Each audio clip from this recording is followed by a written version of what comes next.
శాఖ ద్వారానే 1 కోటి మొక్కలు నాటి 3 సంవత్సరాలు ఆ మొక్కలు పెంచే బాధ్యత మా పిల్లలు తీసుకుంటారు. అందుకే మన పిల్లలకి గ్రీన్ పాస్పోర్ట్ ఇచ్చాం.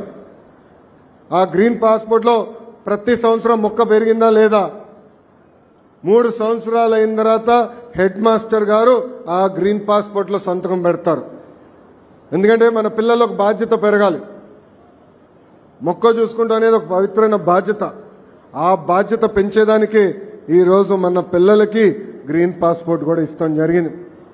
ఇక్కడున్న పిల్లల్ని అందరినీ నేను కొన్ని విషయాలు చెప్పాలనుకున్నా. నా జీవిత ప్రయాణంలో నేను ఎన్నో నేర్చుకున్నా. మీతో పాలు పంచుకోవాలనుకుంటున్నా. మొదటిది,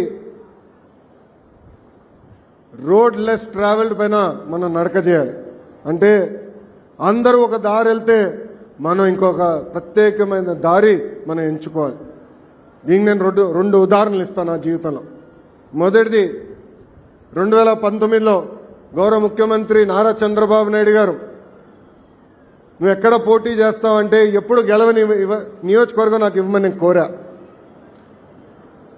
ఆ నియోజకవర్గం పేరు మంగళగిరి. 2019లో 5300 ఓట్లు మెజార్టీతో నేను ఓడిపోయా.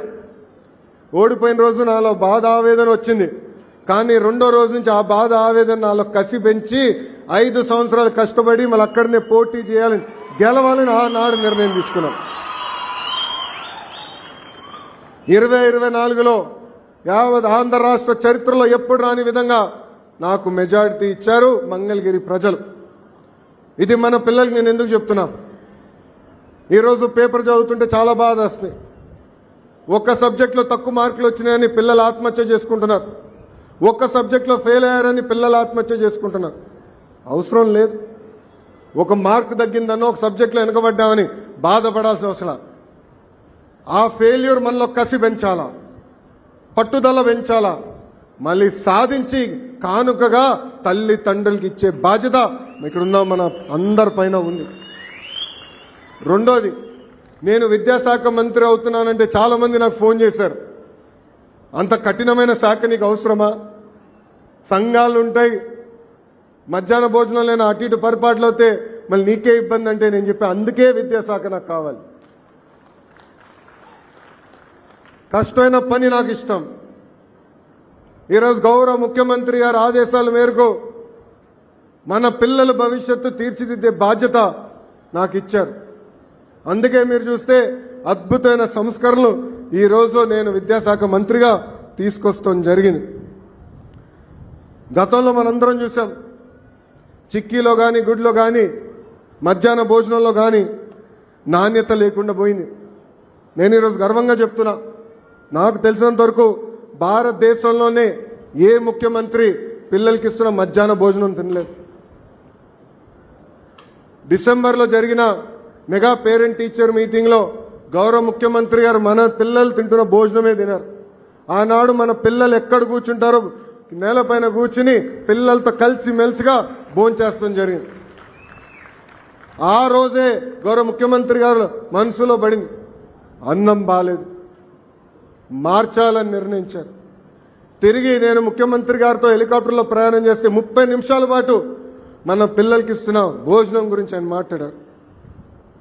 అక్కడి నుంచే వచ్చింది ఈరోజు మన పిల్లలకి ఇచ్చే సన్న బియ్యం. దొక్క సీతమ్మ గారి పేరుతో మధ్యాహ్న భోజనం ఈరోజు నాణ్యమైన సన్న బియ్యంతో మన పిల్లలకి అందజేస్తున్నారు గౌరవ ముఖ్యమంత్రి శ్రీ నారా చంద్రబాబు నాయుడు గారు. అంతేకాదు, గొప్ప వ్యక్తి డాక్టర్ సర్వేపల్లి రాధాకృష్ణన్ గారి పేరుతో మన పిల్లలకి ఈరోజు కిట్లు కూడా మనం అందజేస్తాం జరుగుతుంది. అంతేకాకుండా భగవాన్ శ్రీ సత్యసాయి ట్రస్ట్ ద్వారా ఏకంగా రాగి జావా కూడా మన పిల్లలకి ఉచితంగా మన ప్రభుత్వం అందజేస్తుంది. కేజీ నుంచి పీజీ వరకు విద్యని బలోపేతం చేసే లక్ష్యంతో నేను పనిచేస్తున్నా. సెమిస్టర్ వారీగా మన పిల్లలకి బ్యాగ్ బరువు తగ్గించడానికి పుస్తకాల్ని మనం రూపొందిస్తాం జరిగింది. గతంలో 1 క్లాస్ 1 టీచర్ అంటే ప్రాథమిక పాఠశాలల్లో 1 క్లాస్కి 1 టీచర్ ఉన్న పాఠశాలలు కేవలం 1200 ఉండేది.